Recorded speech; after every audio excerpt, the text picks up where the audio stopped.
Hello. Hello. Welcome to another episode of Hello, the podcast with me, Jenz, and Rammo. Hi. Hi. Welcome. How you been? I'm good. How you doing? Oh man, I'm wiped. Yeah. Honestly. Why were you up? Oh, so for the past 3 days, gents, I've been up at about 5 a.m. Just to go to work and stuff like that. Oh, for work. And it has kicked the shit out of me. Today, I think, was the final nail in the coffin. The past 2 days, I've been okay. I did come home from work and just have a little lie down, just to sort of rejuvenate and stuff like that. Yeah. But today, for some reason, I came home, I had lunch, and then I sat down to try and do some uni work, and just my shoulders felt super heavy, my legs felt like jelly, my eyes were just we're not having it. They were just out of it. And so I was like, you know what? I'm going to go have a little lie down. And I just probably napped. Yeah. Just for about the past 2 hours now. And so I woke up to 3 messages, I think, from you. Hey, do you want to record? I was like, oh, shit. If you're around. Yeah, I got to record. So if I sound like I have a really super deep, croaky voice, it's probably because I did just wake up from a little nap. But I don't mind it because it makes me sound like a radio voice, It gives me a nice radio voice for the next little hour or so. So you can probably expect that. But yeah, no, I haven't been up to too much this week. Just sort of been doing uni work and actually no, I have. I've been what is it? We just changed over internet provider, so for the past day we've been sort of setting up our internet and stuff like that. We went out to the store and got a new little fastboy router. And I have never had fast internet in my life. I've got about 500 down, 200 up, roughly. Which for those of you that are listening around the world probably doesn't sound like too much, but in Australia that's pure pretty gold. Big. That's huge. So yeah, we've been really reaping the rewards of that the past day. Just everything just feels so snappy. I love it. It's great. Yeah. Fiber to the premises is just so good. It's infinitely better. I don't know how I survived now with fiber to the node before. I know. I don't think if we ever have to move again at some point in the future, which is a very high possibility. I don't know if I would be able to survive. Now that I've seen just firsthand what it can do, I'm like, yeah, okay, this is they've tainted me. I've spoiled myself. Yeah, exactly. Once you go premises, you don't go back. No, I don't think you can. Yeah, so it's been exciting, but that's pretty much been all I've been doing the past 2 days. I haven't really been doing too much exciting stuff other than playing Kirby. Oh yeah, Kirby's great. I know you've been playing a bit of Kirby too, and a few other of our friends have been playing Kirby as well. Do you enjoy it? I'm enjoying it. It's definitely not what I expected it to be. Yeah. Because I thought, it'll be like the new Odyssey, but it's not really. Yeah, I was a bit surprised at that too. I think I know what you mean, because just when you put in the cartridge and I fired the game up, it sort of it jumped right in. There was no crazy something happened, we gotta go save someone. Obviously we did get a little bit of a sort of pre-premise sort of thing to the whole thing, but it's I don't know, it just felt like it threw it right into the thick of it, which isn't a bad thing, Yeah. You just get to pick up and just go for it. But yeah, I do sort of get what you mean, where it doesn't feel Breath of the Wild. It's, obviously different. Odyssey, but you mean? Yeah. Odyssey, sorry. I'm looking at Breath of the Wild on the I thought so. sheet here, and so it just, a little spoiler for what's coming up in today's episode if you couldn't tell already. But yeah, no, other than that, though, I am very much enjoying it. Me and Emma have been playing it exclusively in co-op mode. Oh, nice. And it's been a blast so far, How is it co-op mode? Because I've been playing it alone, and it's quite easy. It's also easy. We're playing it on the difficulty that Nintendo said was going to be hard too. The sort of, not hard, but the harder one of one. the two. The harder, yeah. So you only get two too difficult choices, but it is. It's very simple. It's not like it's, I'm scratching my head trying to figure out where things are. I'm not, the boss battles aren't anything to write home about. The normal enemies, 2 hits max, when they're done. So, but I enjoy it because it is one of those games where it's like you don't have to sit down and think. It just like at the end of the day, is it? After I've been, working or doing uni work for the past 6 hours, it's like I just want to sort of sit down and play like a mindless game. And Kirby's great for that because, like I said, you just whack it in, pick it up, and you don't even have to think. You Get just to go. sucking. Exactly. Get to sucking. What more do you want, honestly? Like the amount of like just very questionable things that I've said and I've heard other people say. Lots of innuendos. Wow. Lots of innuendos. Yeah. Just wondering what I can suck is like the biggest thing. Like, can I suck that one? I want to just be able to is suck that one everything, too big to suck? And I feel like Nintendo has limited us in some way that you can only suck a handful of things. Yeah. Which, I mean, you can suck quite a bit of the stuff. Yeah, don't get me wrong, there's a lot, but I want more. Yeah. Like, there's little like tin cans that are just lying around. Oh, like, yeah, I want to inhale thought... that. Like benches, just let me inhale it. Like, that sort of stuff. Well, then there won't be a world. That's exactly what I want. I just want to inhale the world, pretty much, one thing at a time. But it's very cute. I love it. I love the little hats that Kirby gets to put on. The music's great. Visually, it looks nice. And like when you finish a level, which I think it has happened in the previous Kirby's, but the little dance, and that's just really it's cute. great. With all the extra Waddle Dees that you save along the way as well, they all join in behind you, and it's the whole choreographed thing. It's great. Shame you can't suck Waddle Dees. Yeah, because then you'd be sucking Waddle Dees nuts, but and that's when Nintendo crossed the line. Drew the line. Sorry. I obviously, for those that don't know, I got one of my friends on release night for Kirby. We got it. I had to go to class, then we came back and played it, and I was like, you know what, this will be good. So I sent a message in our group Discord, and I was like, hey, does anyone know what the little guys in Kirby are called that you save? Like, I forget, I didn't forget. I'd just come off playing it for like 2.5 hours. I knew exactly what they were called. Yeah, you know what you're doing. Poor Olive fell right for the trap. And she goes, Waddle Dees? ? And I go, yeah, Waddle Dees nuts.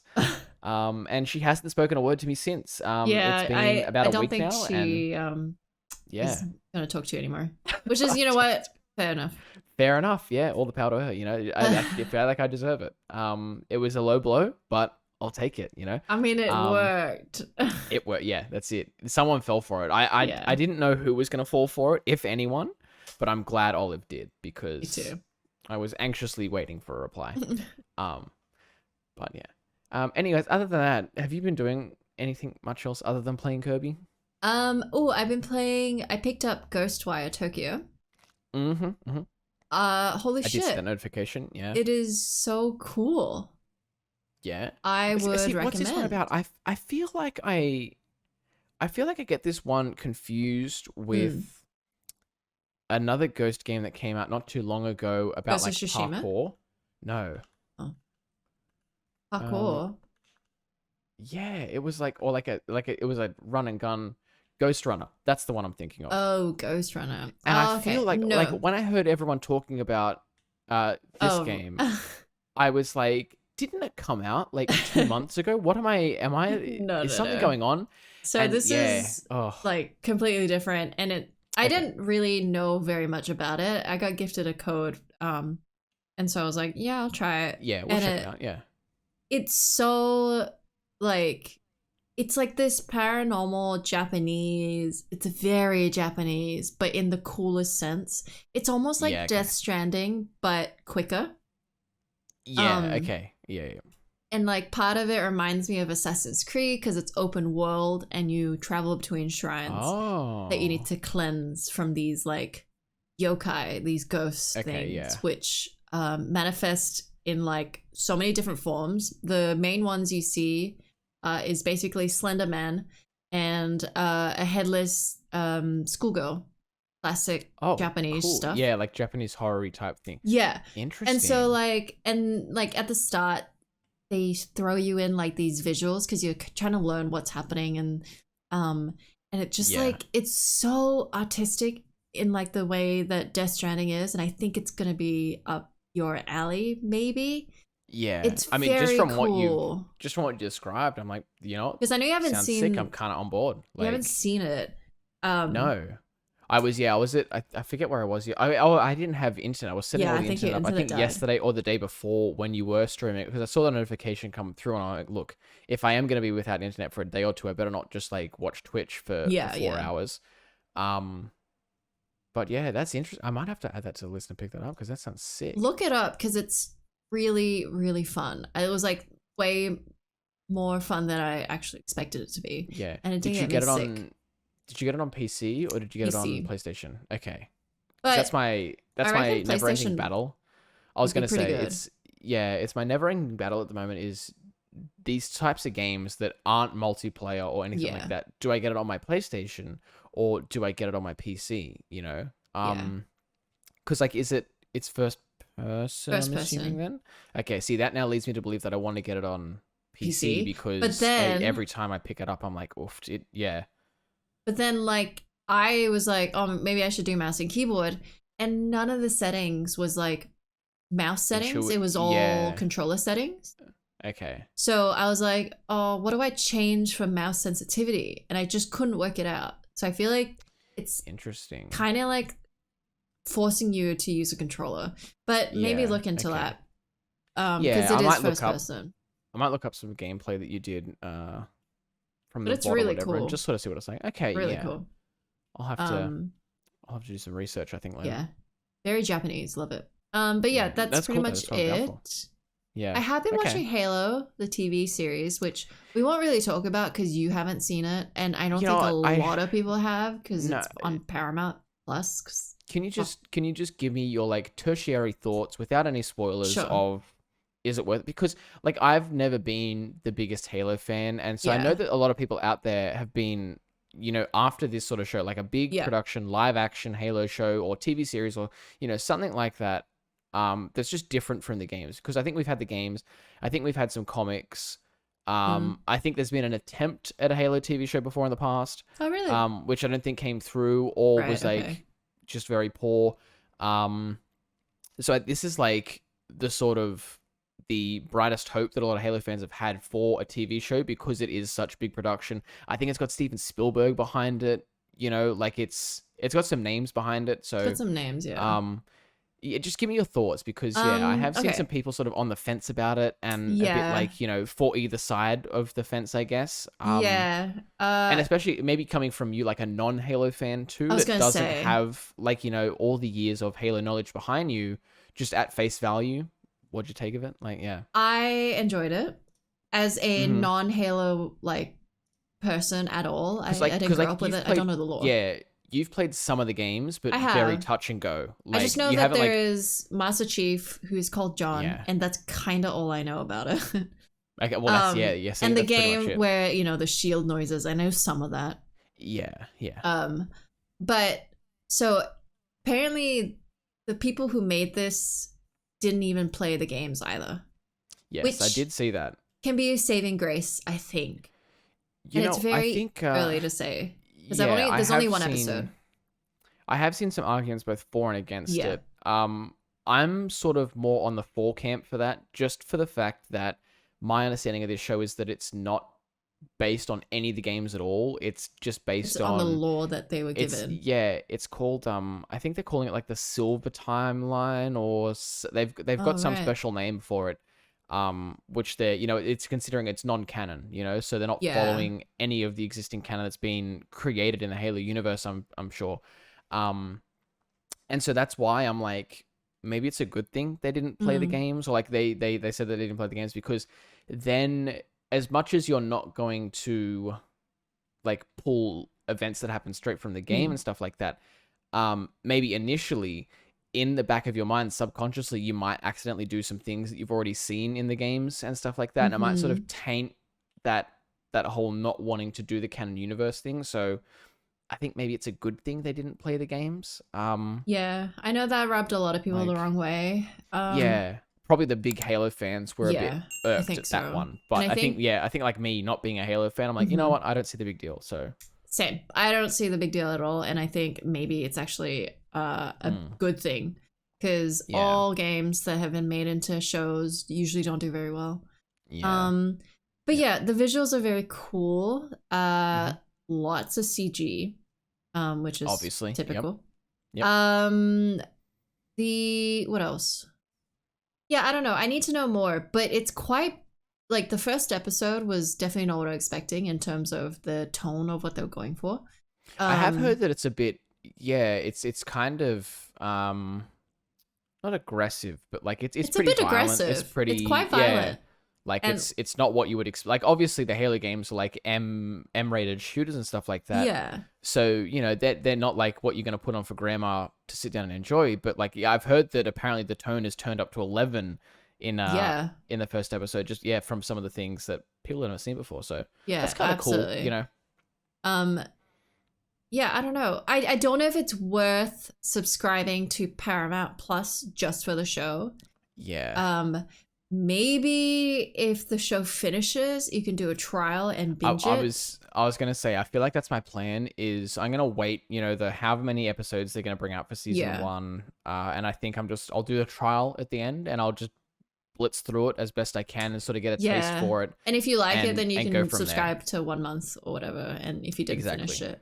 Yeah. But because me and Jens were talking about Paramount Plus before we started recording, and I think we both said that Halo is probably the only thing on Paramount Plus that we ourselves would actually want to watch, because most of the other stuff on Paramount Plus is either like, not, don't really care, not going to pay my however much a month is to watch just that, or it's also already on like another streaming service that's available to us, so it's like, it's not really worth it, but yeah. So I don't know. I'll keep you on, like, if anything drastically happens, because following the first episode, I'll let you know if it's worth. Yeah, because how long was the first episode too? Was it about 50 minutes, an hour, or 50, okay, that's Most TV shows seem to be this way.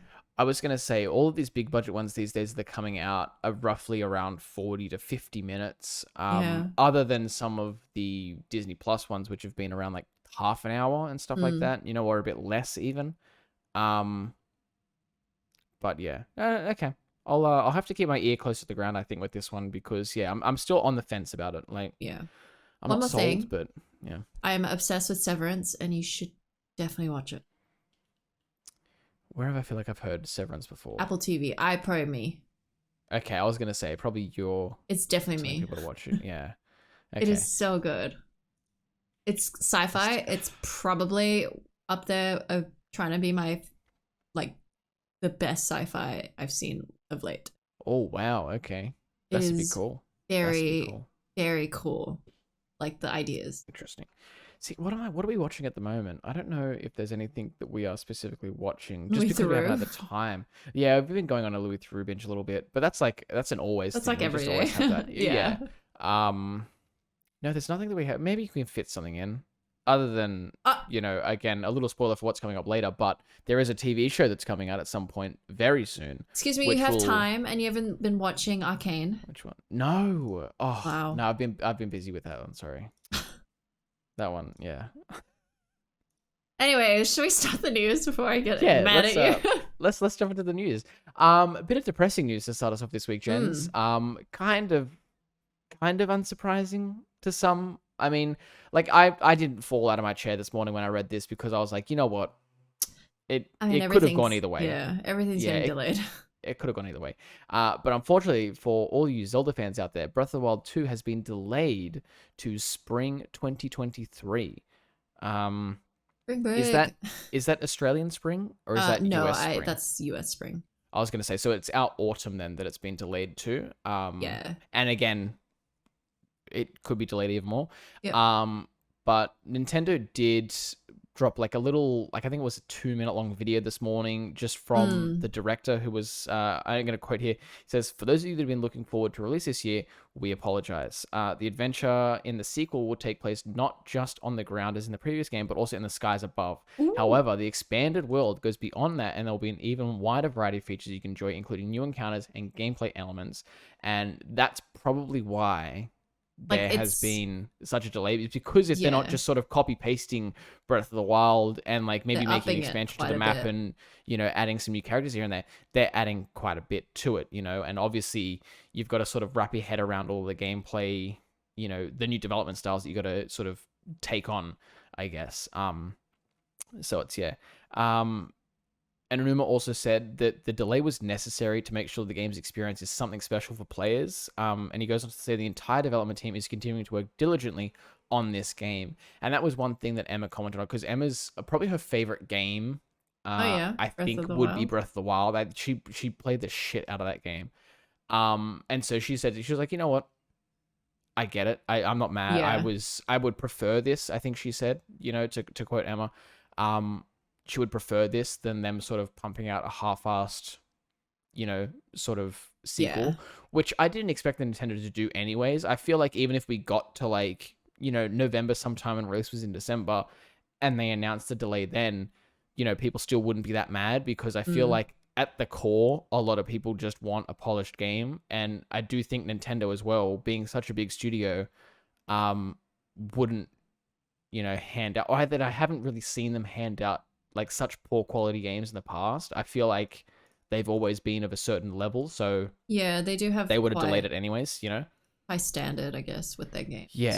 Very high standard. I think I remember a quote like a little while back, not so much these days I think for the Switch, but for previous consoles they've released, if you wanted to release a game on a Nintendo device, it had to meet a very rigorous set of standards, and like you had to go and present it to like the Nintendo board or some sort of board at Nintendo, and they would review it and be like, "I'm sorry, your game just doesn't look like it's enough fun for our system." Like, and then that's it. You couldn't put your game on the Wii or the Wii U or whatever it was. Like, it had to be a very high standard before it could be put on the device, you know.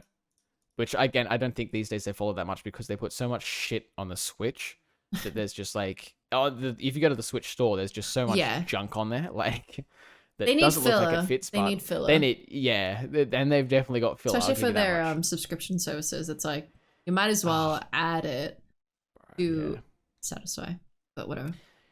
That's another thing we're going to talk about later, is some subscription services, and fucking Nintendo needs to sort this out, because I feel like it's even more confusing. Oh, really? Than the one that's coming up. Oh no, this one like, sounds confusing.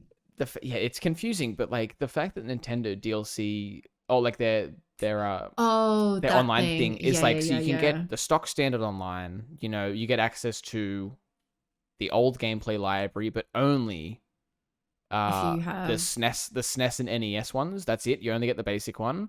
Then if you get the online deluxe edition, you get DLC for Animal Crossing, which you may or may not own. You get DLC for Mario Kart 8, which you may or may not own. And then you get access to Nintendo 64 and one other old school system, I think it is, in the thing. And it's I don't know. It confuses me what things are a part of the premium one and what things aren't a part of the premium one. And I just feel like they need to just merge them, add $5 on either side, and just be like, okay, call it a day. Yeah, it is all very confusing. But speaking of subscriptions, get ready for another one. Confusing ones of that too. Yeah. You want to take this? I might, because I feel like when we were talking about it before, I might have had my head wrapped around it a bit more than you did. Yeah. For those that were unaware, we have covered it, I think, a little bit in terms of some leaks and stuff like that have been coming out for the past 2 months or so now. But PlayStation Plus is getting a new sort of update to its PlayStation Plus sort of family. It's suite, I guess. I don't know what you would really call it. But we've been expecting this, and it finally got announced this morning. So PlayStation has officially unveiled the next generation of PlayStation Plus. Unfortunately, not called PlayStation Spartacus. It seems like the Spartacus name was just used for probably internal, like, hush-hushedness, and Yeah. wasn't going to be pushed out to the rest of the world, which I think is a smart idea, because I feel like it's already quite confusing the way that they've set this up, but I feel like if they renamed it to PlayStation Spartacus, people would have been even more confused, because they're like, where's my PlayStation Plus gone? Yeah. And I feel like they've got a lot of branding already with PlayStation Plus in that would be kind of detrimental to them to just sort of like shoot in the foot and be like, okay, we're done with you now. We've got a new thing. Like, because can you imagine like Xbox Live changing their name from Xbox Live to, Xbox Hay Fever or something like that? People would just be like, what the hell? Where's Xbox Live gone? Yeah. But yeah. So the relaunch of this subscription service will combine the perks of what you guys know of PlayStation Plus today, and a feature that for those of that are in Australia and another couple of regions around the world don't actually know, but they have something called PlayStation Now, which is sort of going to be merging with PlayStation Plus. And you'll get some features in that too. And they have gone with the tier system, as we've reported in the past. The highest level of this tier will offer some of the same features that you can find on the Xbox Game Pass as well. So some of it's familiar, some of it's very confusing. So we're going to the 3 separate tiers now. So you've got your stock standard PlayStation Plus, or what they're calling PlayStation Plus Essential. This is PlayStation Plus as it is today. Nothing's really changing. So $60 for the year. You get the same sort of perks as you currently are. So you get 2 or 3 free games a month. You get your access to your cloud storage for saving all your data and whatnot, and being able to like download it on other devices. You get access to the PlayStation Plus service for online multiplayer and all that, fun jazz. And then you get special PlayStation Plus discounts during sale events, and, just generally throughout the year, you get, extra, I think you get an extra 10% off in the store or something like that. I'm not sure. The next tier up, PlayStation Plus Extra, is going to be about $15 a month or $100 for the year. So about an extra $40 on top of what you would currently pay these days. And I think too, this is all in US dollars. So, add on a couple depending on where you are in the world. So PlayStation Plus Extra, like I said, $100 a year, features up to 400 PS4 and PS5 games in some form of online catalog. The description that they posted on the PlayStation blog this morning was a little bit vague-ish, but subscribers are going to be able to access and download these games in the library to their console, not stream it, because it's not until PlayStation Plus Premium, the next tier, that you get access to PlayStation Now, which is the streaming service. So PlayStation Plus Extra, think of it like Xbox Game Pass, where whether or not you're on PC or Xbox, if you wanted to play one of the games on Game Pass, you download it to the console or the device, whatever you're on, and you play it from there. You're not streaming it from the Xbox server to your device and doing all that stuff. This as well is going to include both first-party and third-party games, so all of probably the PlayStation like essential tiers. I can't call it the PlayStation Essentials anymore, because that's PlayStation Plus Essential. I feel like all of basic. What's a word? The first level. The stock standard PlayStation games you can expect, Entry like level. Horizon, Spider-Man, God of War, are going to be part of this like collection of games. And then there's probably going to be a bunch of others that you haven't heard of before, because they might have only been able in Japan, or they're probably heavily marketed towards those sorts of regions as opposed to your own, but there'll probably be a bunch of filler games on there too, I'm expecting. And then we move up to PlayStation Plus Premium, which is going to be $18 a month, or about $120 a year, and is going to feature up to, in quotations, up to a 340 additional games, as opposed to the extra tier. So you're getting, 740, 750 odd games all together. Yeah. This sounds like. So the premium tier's additional games, so these extra 340 games, it seems like they're going to be largely all of like your PlayStation favorites from way back when. So you'll get original PlayStation games, PlayStation 2, PlayStation 3, and PSP games. Will all be available to play. The PS3 games will be locked to cloud streaming, unfortunately, because that's exactly what the PlayStation Now service was doing. Yeah. If you had PlayStation Now, or if you could access a PlayStation Now service in whatever region you're in, you would stream PlayStation 3 games from the PlayStation server to your chosen device. Kind of similar to Xbox, the xCloud or whatever it's called for Xbox. And like Google Stadia and all the other weird streaming services they have today for games. There's a bunch of them. That's what it was. And so that's why we said before that they're sort of merging PS Plus and PlayStation Now, is because they're not really changing anything at its core. They're just making it so that it's part of this subscription service, I guess. Which is where it gets a bit confusing. But also some of the other backwards compatible classics, so the PlayStation 2, and the PSP games, obviously because they're not on PlayStation Now, you have to download like you do all the games in the PlayStation Plus Extra tier. Can you kind of see what I'm getting at when I say that this shit's confusing? Yeah. I feel like I have said PlayStation 910 times now. It's bonkers.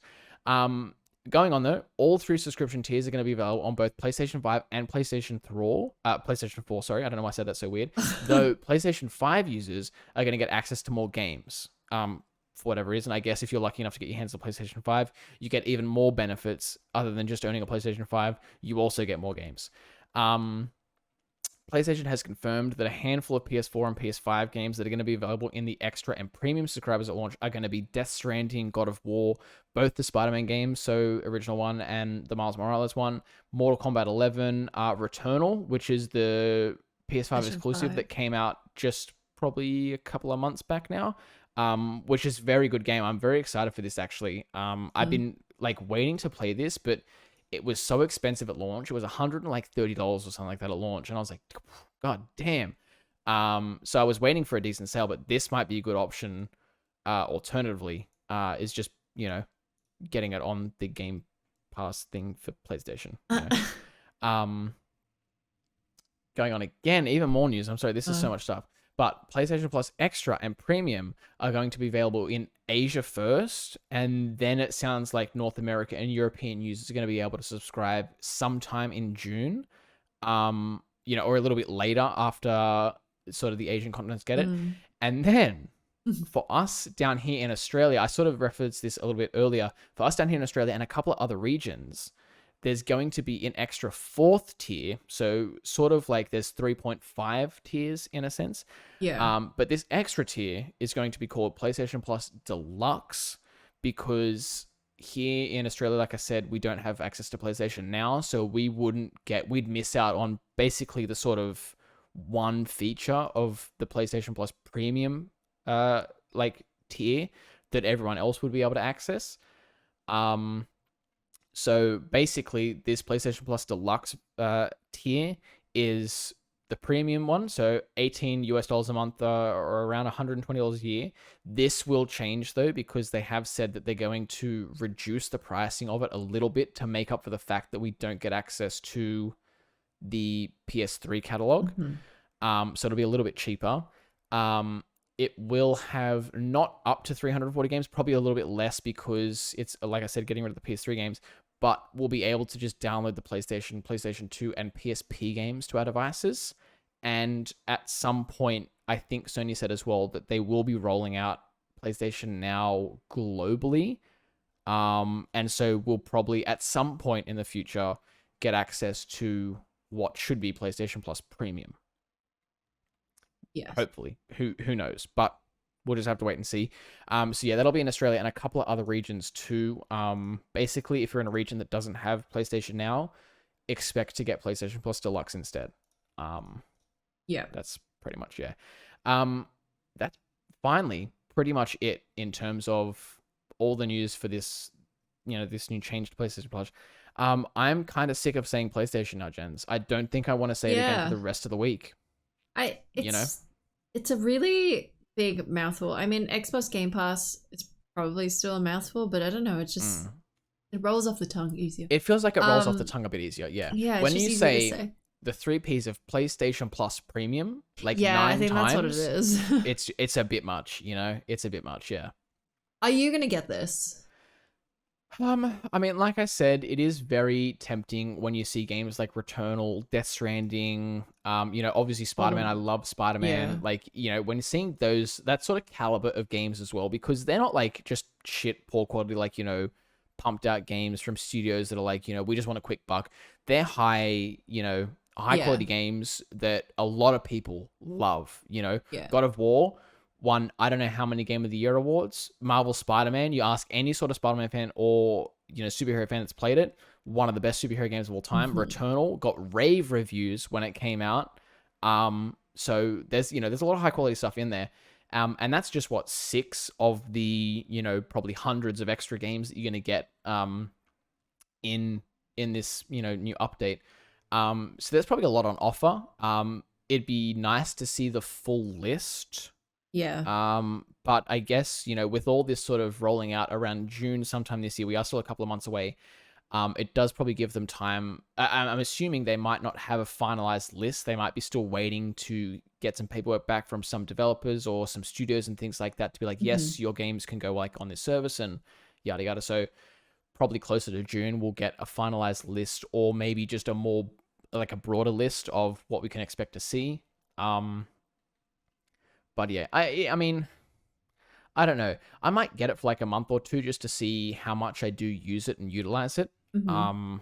Because like I subscribe to Game Pass at the moment, but I obviously don't use it all that much, so I'm kind of just throwing money at Microsoft and being like, hey, thanks for the service, but I'm not going to use it. Yeah. Just because I have so many other things to play, when I sit down to play a game at the end of the day, the last thing on my mind is, ooh, let me check Game Pass to see if there's a new game that I can download and wait 3 hours for it to download and then start playing it and then be like, oh shit, it's bedtime. But I just sit down and I'm like, with I can do that now because I have fiber to the premises. I could download a game in half an hour and be, going for it. But, for those that don't have that ability, it's like once you sit down and download it, it's like, oh shit, it's 10:30, got to go to bed. Yeah. It's like you may as well just play the game that you already have on disc or the game that you already installed 3 months ago and you're still playing to this day, like Siege or Call of Duty or whatever you play these days. So it's, I don't know, like I said, I think I'm just going to get it at the start just to see how it goes. But after that, I'll make my mind up. What about you? Does this entice you? Because I know you're a big, like, being what you do for a living as well, being a streamer. Game Pass is an amazing service because it's basically a slow drip feed of new content almost every month, because they change these games out, a couple of times a month with new ones and they bring back old favorites and yada, yada, yada. So it's great for someone in your position because you do go through so much, throughout the year. So does this entice you in the same sort of way as Game Pass? Try and think of the, like, just go past all of the confusing nature of it. Just assume that they only had PlayStation Plus Premium. Yeah. And you could access that. Does that sound like a fair amount to you? $18 a month for all of that? It's a lot of money, especially if you already have some of the games. Which the likelihood of people having already played the games that they have announced, with the exception of Returnal, is quite high. So given that, because these games have been out for about 5 years now, like God of War and Marvel Spider-Man, and Mortal Kombat 11 even that came out ages ago. And you would have definitely played at least one of them throughout your PlayStation lifetime. On that list, I've played 3 of them. I've played Death Stranding and both the Spider-Man games. God of War, I still haven't gotten around to. I have been meaning to play it, but again, as I say time and time again, there's so much stuff that's going on. Yeah, there is. But I guess given that, it's what, $100, $120 a year, roughly. $120 a year, give or take. Yeah. So let's say it's $120. That makes up for one of these games, I guess, on release. You get Returnal. Though. Yeah, that's Returnal. On release. That's the retail price of Returnal. So I guess in that way, mathematically, it could be good. My only thing is it going to, for future game releases, will we get games on day one? Or I was going to say nothing. Yeah, because that is one of the big benefits of Xbox Game Pass is the fact that you get these huge AAA title games like, Halo Infinite, and, they've done a ton of other ones in the past. Obviously now with Xbox owning Bethesda Studios as well, you can expect the, what is it, Starfall? stuff or whatever it's called, the space game that they're coming out, you can expect that to be day one release. You can expect the new Skyrim to be a day one release too, which is going to be absolutely huge for the service. So, you know, you got all these things, and that's what I think is lacking from this blog post is any sort of reference to there being day one releases, you know, to the service, which worries me. Yeah, because like they could, I see no, obviously, like I said, they probably have a little bit of time to finalize the list of what's going to be available at launch, but like you would expect there to be the newest Horizon Zero Dawn game to be on there, Forbidden West. Like you would expect that because it is a PlayStation Studios game. You would expect it to be on that list, but maybe that's an inkling of, hey, we're not actually going to give you the latest game release until like a year or something, or 3 months. See, that's what I'm thinking. That's what I'm thinking, you know? Like, that would have been a big one to throw in there. Because, like, you knock out Mortal Kombat. You knock out Mortal Kombat 11 from that little list that I read before. Because that's a very niche game. I feel like you have to be either a Mortal Kombat fan or a fighting game fan to even care about that. I feel like a lot more people are going to care about God of War, the Spider-Man games, and maybe Returnal, and maybe Death Stranding. Probably a bit more than Mortal Kombat. You know? But you knock that one out of the list, for example, and put in Forbidden West, and it's like, ooh, you've sweetened the pot a bit more, you know? Like, and that GT7? Sounds pretty juicy. Yeah, like, that's what I mean. Like, all of these so-called first-party PlayStation Studio games, I have, you know, there's no sort of announcement that they're going to be anywhere near the service yet. Again, you know, this is all very preliminary, so who knows? This is launching in June. Yeah, exactly. We could eat our words in 2 months' time when they announce this is the full list that you can expect. I would hope so, because, then that would sweeten the pot, and it would make me almost immediately want to be like, yep, you can have my money at the start of June. I just don't believe that they would do it. You know, they make so much money, PlayStation, and like the PlayStation exclusives are so good. The PlayStation exclusives are probably the sole reason why they sell so many consoles and why their consoles are in such high demand. Yeah, absolutely. 100%. And like they do make amazing games, and it is a nice platform. It is a nice console as a whole, but the games really do make it. The PlayStation exclusive games make what PlayStation is. So like, I don't know, part of me is like, they're not gonna do it because they're gonna try and get as much money as they can from launches. I mean, I hope at some point, I hope once they release it, maybe, you know, after this announcement this morning, I hope maybe they hear, you know, maybe they're trolling Twitter or something like that, and they see maybe just how unhappy some people are about it, and they're like, ooh, you know, maybe we have to sort of rethink what we've been planning for the past little while. And I mean, maybe that's a reason as to why they announced it so far ahead of launch, because what are we now? We're at the end of March. Oh, to get people's... You've got about 2 and a bit months until June comes around. And there was I don't think there was a hard release date of like what day in June. So it could be on June 30th. It could be right at the end of the month. So let's say they have 3 months.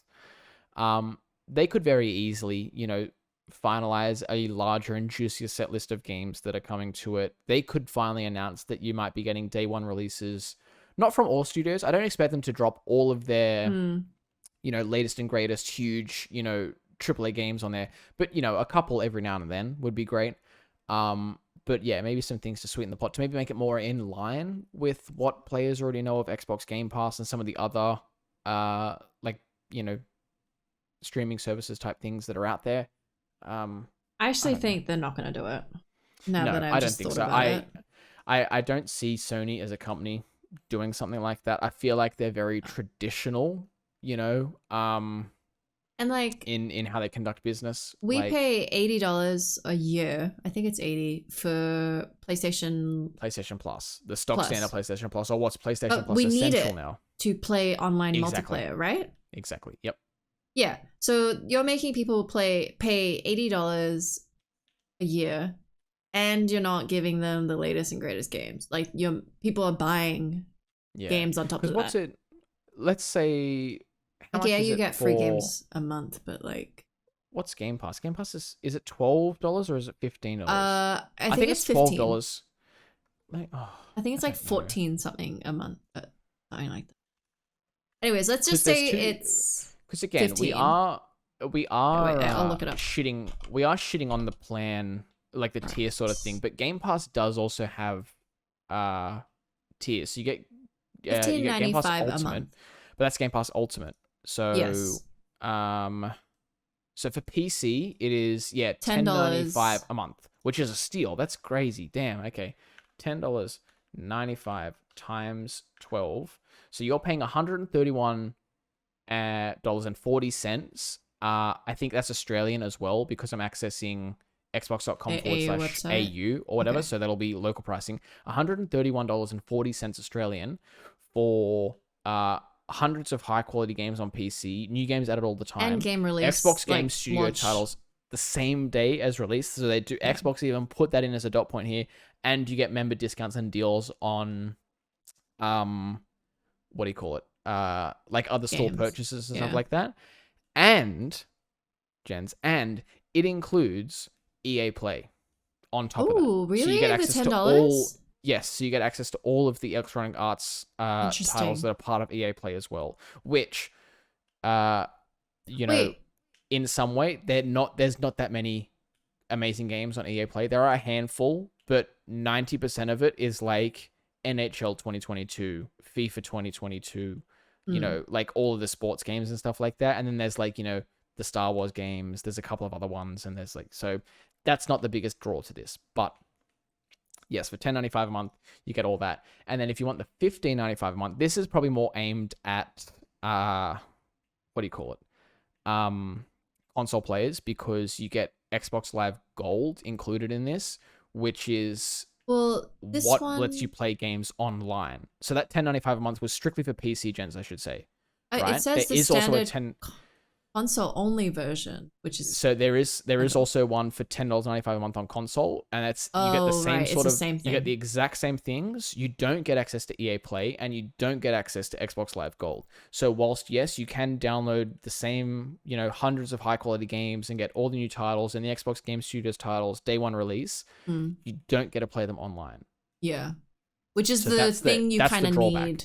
Yes, that's the one drawback, and that's what they do to get you to kick up the extra $5 a month and go for the ultimate tier, which you get all the same things. You get exclusive member discounts that aren't the same discounts as for the basic tiers. So you're getting, let's say you get 5% off on the $10.95 a month tiers. For the ultimate ones, let's say you get 15% off. For some discounts. So you're getting a better discount on some of the games. You get to play games from the cloud. So this is the service that I was sort of talking about a bit earlier as well. Xbox do have their own cloud service. And you get a bunch of other perks, including Xbox Live Gold. So if you wanted to, what's a game? Like Halo Infinite, for example, is available on Game Pass currently. You can, if you're on the normal stock standard console tier for $10.95 a month, you could go and install the campaign of Halo Infinite, and you could play that. But if you want to play multiplayer, you wouldn't be able to do it without an additional Xbox Live Gold subscription. But if you had the Ultimate one, you could download all of it and not even think about playing it online. So again, it is confusing. Yeah. It's a bit less confusing this one because there's only confusing. There's two tiers in this one in a sense, rather than 3 or 4. I think a lot of people will go for the 15. It's then the 10. Yeah. But anyways, let's say. But I mean, if you're on PC though, please do not spend the extra $5 a month, because the only additional benefit, other than maybe getting 15% off, is Xbox Live Gold, and you do not need Xbox Live Gold to play games online on PC. If you download Halo Infinite on PC, you can play online for free. You don't need Xbox Live Gold. Oh, okay. Because that is one of the additional benefits of PC, the PC side, is that while there is an initial higher upfront cost, like a computer costs you like what, $2,000 or whatever to build like a nice gaming one, you're saving money down the road in the sense that you don't have to pay $80 a year for the online services to access the things. You get to play the games online, just full stop. So if you're paying $15.95 a month, Jenz, I would strongly suggest dropping down to the lower tier. Xbox, give me. Sorry. Oh, well, that's nice. That's nice of them. It is nice of them. That's nice. Yeah, that's nice. Okay, that's interesting. To me, it just sounds like still the Xbox Game Pass is the sweeter deal. Well, value for money, you're getting a nicer deal. Yeah. But I I don't know. Again, this is all preemptive. We don't know exactly what the finalized list of games that are going to be available on this PlayStation service are going to be. So we could be talking shit out of our asses for the past 30 minutes And now. like, it might work for some people, like paying $18 a month or whatever it is a year, $120, to get access to 5 or 6 games that they haven't had access to. Yeah, exactly. You know, and like you said before too, like you think Returnal, if it's going to cost you $120 a year for the premium edition, you think Returnal here, that was $125, $130 at release. So you've made a return already. Yeah, you've made up your money, and then you're getting other games. Exactly. The only sort of real constraint is time, in a sense. You know, like, are you going to have enough time to play all these games? Yeah, realistically. Returnal's not an easy game, I've heard. It's kind of one of those like it's gritty, hard. Shooter ones. So it's quite tricky. So you think you spend 6 months a year trying to finish Returnal. And then you've got like 4 or 5 other games to try and play. Exactly, yeah. And they'll probably be adding whatever more games they add, as you go along. Yeah. Gaming's hard, okay? It is. Hard to be a gamer. At the end of the day, Jens, we're talking about this. We'll probably be like, yeah, we'll get PlayStation Premium, like all this sort of stuff. But at the end of the day, we're just gonna go and fire up Siege again. You know, let's like be real. We're not gonna bother with. It's like when you go into your wardrobe and it's like, I don't have this thing. You do, but you just don't have the thing you want, right? Like the exact one. Yeah. It's like I sit there and I have a multitude of t-shirts that I could wear, but 9 times out of 10, I'm just gonna pick the plain white industry t-shirt that I wore the same day last week. You know, like. Because it's just simple. It's just there. It works with everything. And it's a safe bet, you know? But, yeah. Anyways, I think that's enough rambling on about PlayStation Plus updates. And I don't want to say PlayStation again for the rest of the week, like I said. Jens, do you want to wrap us up with Moon Knight? Because today, the day of recording, the 30th of the 3rd, is Moon Knight Day. Which I think they timed this... Is it like a full moon? I was going to say, I feel like they timed this well. Is today a full... I'm trying to look. No, the next one will be Sunday, April 16th. Damn, okay. But there is some... I feel like I've seen that there's some lunar type of event around this time. So I don't know if they were talking shit or I fell for clickbait, but... Maybe it's I feel like there is some sort in the of US or something. I don't know. Yeah, probably. They get everything. But yeah, Moon Knight comes out today for us, anyways. Yes. And it's going to be 6 episodes long, which is quite short in comparison to the other Marvel TV shows so far. Yeah, I mean, say shorter, like by maybe 2 episodes. Yeah, I think the other one that was on par with this was Falcon and Winter Soldier. I think that was also 6 episodes long only. So yeah, 7 or 6. It was short too. Yeah, but apparently so far it's been rating well, and like given this, it's like 30 reviews that you said or something like that. Again, look, take it with a grain of salt. This was from IMDb or whatever. I just went there to get the synopsis. You know, just to sort of give you guys a refresher as to what the show is going to be about. And I did see that it was rating at a 9.5 on IMDb, so which is very high. Take it with a grain of salt. This hasn't officially released yet. Yeah. But so I think those 30 reviews were from like advanced screenings or whatever it was, you know, from because they just had the red carpet event earlier in the week, I think, or last week, so people would have seen it then. So it could be reviews from then. I don't know, but yeah. So you know, it sounds like the first episode's a banger from the reviews, which does excite me. I mean, I was excited for the show anyways. It seems like it's going to be a blast. It seems like it's going to be trippy. It seems like it's going to be, you know, nitty gritty. It seems like it's going to be exciting. And it's Oscar Isaac, which I love. Yeah, who I love. It's great. I had when we covered this like the first time, I don't think there was any announcement as to who was playing. Oh really? You know, like the very first time. I think when they announced this at like Disney Plus Day or whatever it was. Yeah. You know, they were like, we're making a Moon Knight show, we're making a She-Hulk show, we're making a this show, like, and people were like, whoa, and then later down the line, they were like, we're excited to announce that Oscar Isaac will be playing. Yeah, okay. You know, and I was like, oh, damn, okay. But yeah, so like I said, I'll give you guys a synopsis if you guys haven't heard about what Moon Knight's going to be about. But this series follows Stephen Grant, a mild-mannered gift shop employee who becomes plagued with blackouts and memories of another life. Stephen discovers that he has a dissociative identity disorder and shares a body with mercenary Mark Spector.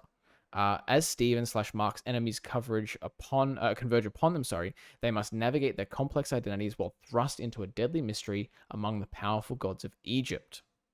Very interesting. So it's nothing like what we've seen before on Disney Plus or in any of the Marvel things, I should add. So far it's been pretty sort of mild-mannered, other than obviously all of the multiverse stuff that's just started to happen. Yeah. But this seems like it's going to be a real trippy adventure, from the little trailer that I saw, and all that.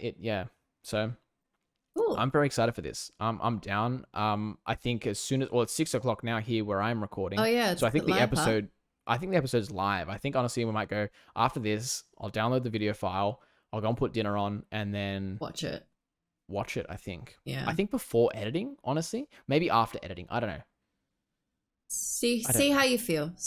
Yeah, it doesn't take me too long to edit, so I could probably edit, then make dinner. Honestly, this whole episode's gonna just be like a PlayStation behind us. It is. We're just gonna have a rant about PlayStation. Yeah.